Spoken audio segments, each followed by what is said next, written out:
Yesterday we did the Leona tier list, of course, having fun with that. Now when I update my global tier list, of course, now that we've got we've got 4 new characters, Langris, Yuno, Noelle, Charmy. I'm also going to throw in Black Asta. I'm just going to get Black Asta out of the way. I understand how he's going to work on global. I mean, then again, global doesn't really have Witch Queen, so it does kind of, I wouldn't say it kind of nerfs him a bit, but puts him in a different position to where we can't instantly have self-control on the anti-magicka when we want to activate it. But yeah, if you didn't know already, here it is. They've already started teasing him, Black Asta.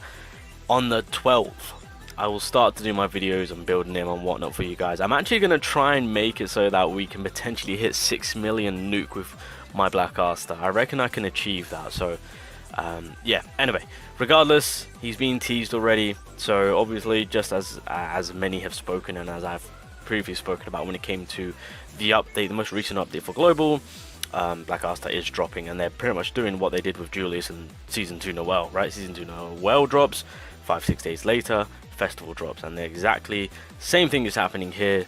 Season 4 has dropped.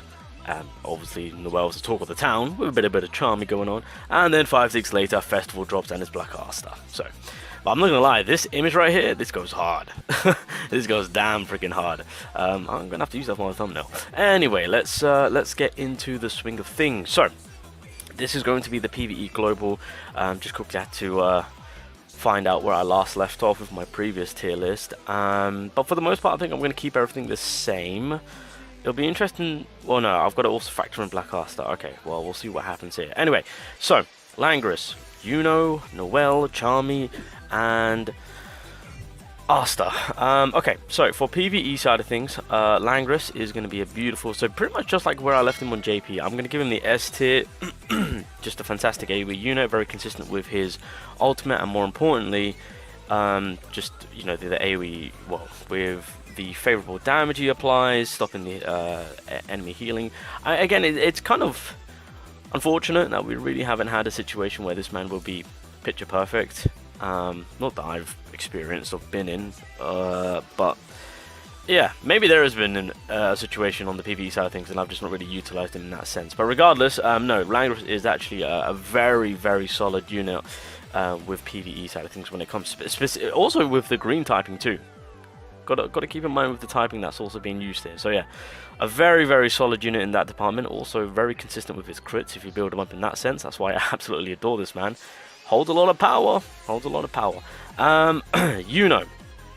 I mean, well, we all know how this man is.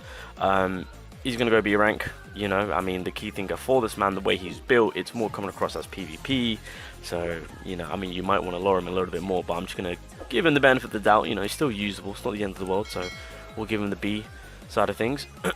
But, yeah, he's more of a PvP unit than he is a PvE unit, so that's kind of stating the obvious. Then we got Noelle. So, with Noelle, PvE side of things. You know what? I'm going to stick at... No, she's still a solid unit. We're going to give her the S rank.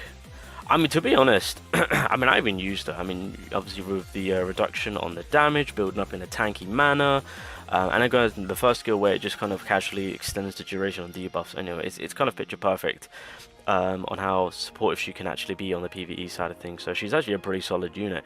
Again, you don't really need to go out your way to get dupes. You can kind of make her do with her current kit with 0 dupes. Just give her the gear sets to make her a little bit tanky. She's going to be causing issues. Obviously, having her and Lotus together would be picture perfect. The amount of debuffs that you could just consistently extend will be absolutely insane, and then that will then favor in your attackers coming in if you want to double up on Lotus and Julius. Not Lotus, Julius and Kyato, of course. Yeah, a lot of options with Noelle coming along, we'll say. All right, and then we got my girl Charmy. On PvE Charmy. Ooh. I think for PvE Charmy, I'm just gonna stick her in A, because realistically, it really is just that pumpkin pie effect you basically drop, and then at that point, I mean, if you have a Greymore, then you've got the consistency of healing, you've got the immortality play, but yeah, outside of that, it really is just that ticking time bomb on what you're kind of dropping off, as like as a male, and then you kind of dip out unless she gets O-code, whichever one. So I think A is suitable for right now. I mean, I was going to use her to be like, ha, Fuego, you go up. But I think what I will do for Goleon is I'll leave him in A. But once we start getting in more of the burn meta units, then I'll push him up. Because at that point, the consistency of burns that could be applied so quickly, like turn 1, or as the game starts, like for example, because of Magna Season 5/6, I would say at that point I can elevate him to S. Because then the burns are coming more easier. Because I also have to factor in the removal, so... Anyway, that's for another time. Then we got Black Asta. Now, again, with the release of Black Asta on Global, it's going to be very, very interesting because we don't have Witch Queen. Witch Queen activates his anti-magic instantly. And so, the only other way we can really activate our Black Asta is the fact that he has to take damage. So, it's going to be very slow. When it comes to when it comes to Black Asta, and so in terms of PVE, it could be a little bit annoying because well then again he can pull taunt from his ultimate, and then wait, you really don't have anything to give you high amount of SP.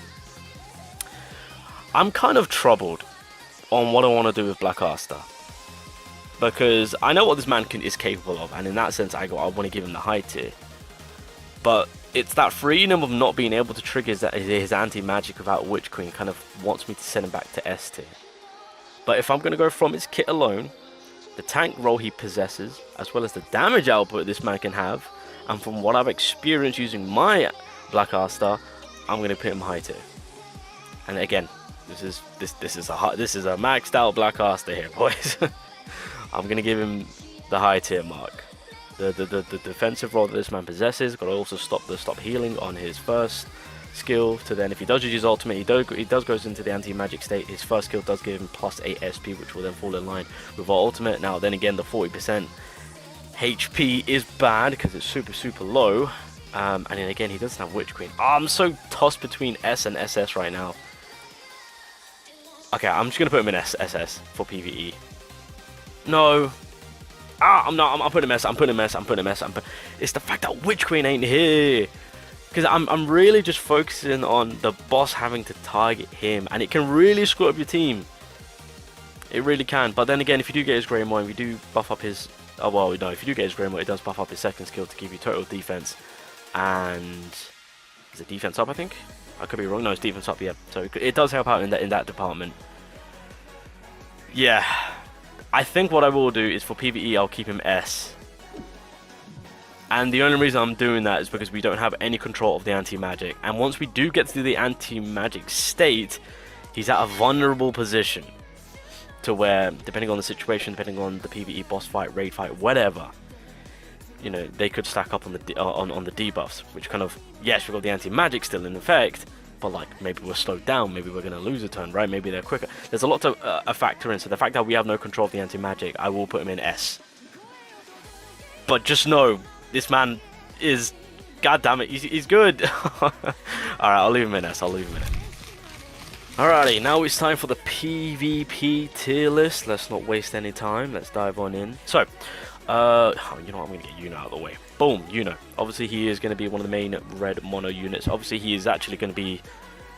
Once we get Witch Queen, then you guys can fully run the red mono team. But Yuno will be the forefront for the red mono team with how he can kind of neutralize the main attacker or the main problem causer, as you could say, for the team itself. And then as time goes on, he'll speed up. And yeah, the consistency there will be there to hinder the enemy team, which would be absolutely beautiful. So...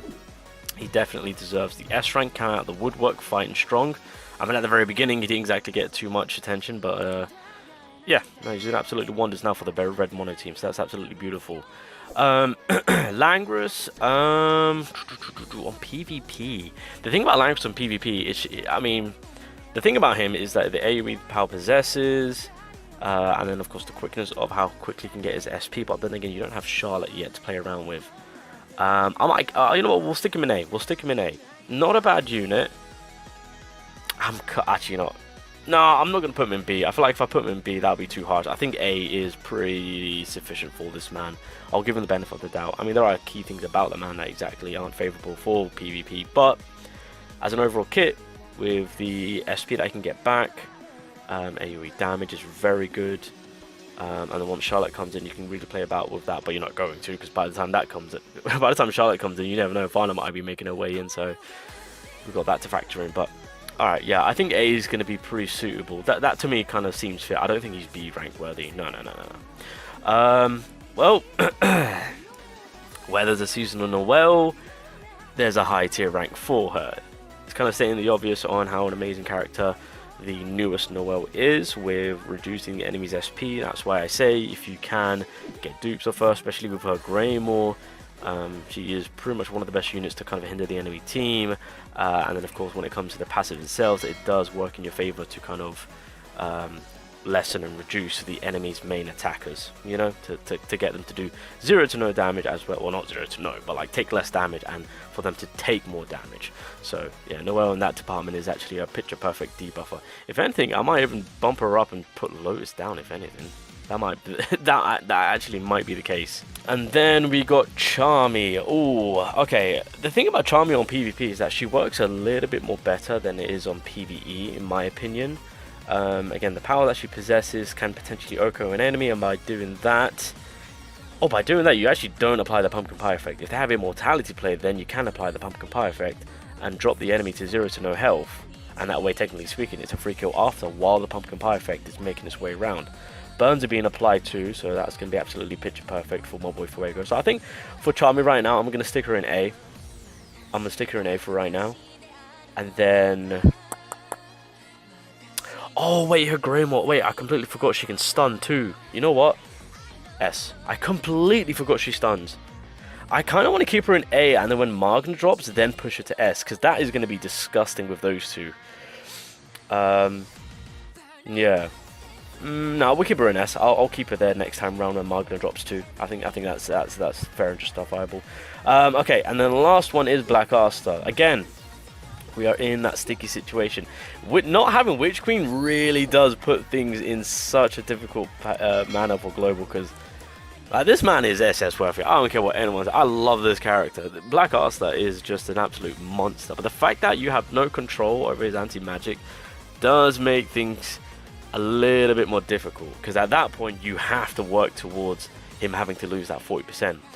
And it's such at that terrible spot of his HP to where he can just get OHKO'd, and that's the God's honest truth. Unless you've got things on hand for him to survive and tank a lot of damage, then of course you're chilling, you're relaxing. If you don't have a maxed out, actually no, a maxed out Asta doesn't even work. Yeah, that's it. Yeah, okay, I don't know what I was thinking about having a maxed out Asta. Oh, this is a tough one. I think for right now for Global, he's high S. He's high S. I will give him that. He is high S definitely. I feel like once you have control of the anti-magic, then I can put him up in SS. But right now with Global, you're playing the slow game, and that is very scary. That he doesn't have his support, you know. So I think I'm going to give him the S treatment for right now for Global, high tier S. And once Witch Queen comes in, I'm putting that man to SS, 100%. And then I'll probably stick Witch Queen up in S. Should have done that on my JP tier list, god damn it. Anyway, okay, I think that's it. I think that's everything when it comes to the tier list side of things for Global, and where I'm kind of looking at things right now for PvE as well as PvP. Yeah, keep in mind with Black Asta, high tier S. Potential, I'm going to say potential SS for right now, but you need Witch Queen. Because we are playing the waiting game for him to lose his HP, and once he's at that danger mark of losing his HP at the less than 40% mark, he's then out of range of being OHKO'd. So it's like there's a lot to factor in. There's a lot of risk going on with not being able to have full control of Black Asta. So, but yeah, I think that is where I feel deemed comfortable when it comes to the Global side of things. Let me know your thoughts down below. More importantly, are you guys ready for Black Asta? Are you guys ready to max him out? Because I'm telling you, a maxed out Black Asta, that is something that you don't want to mess around with. That is some scary power potential. Anyway, I'll leave it there, boys. Thank you for watching. Stay awesome. And yeah, catch you guys on the next one. Take care. Peace.